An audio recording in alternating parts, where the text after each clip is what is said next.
An antenna element of phased array radar system is constructed using dielectric made of PTFE, which has a dielectric constant of 2 times epsilon naught.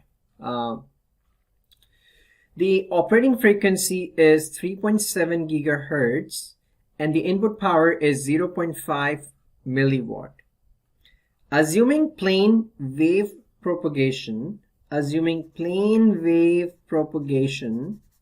wavelength in the dielectric is most nearly. The wavelength in the PTFE is most nearly. Okay, so this can be simply be calculated by using this formula over here.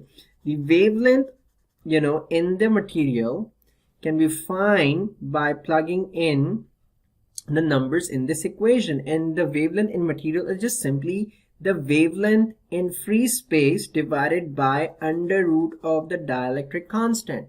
Now wavelength in free space we know is basically speed of light over frequency. Therefore I have replaced that with C over F in this equation, and this is the electric constant. So let's plug in the value over here. Speed of light we already know is 3 times 10 to the power 8 meters per second, correct?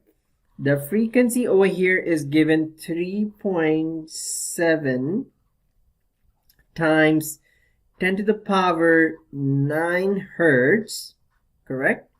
And also we have under root 2 over here because that's the dielectric constant given, right?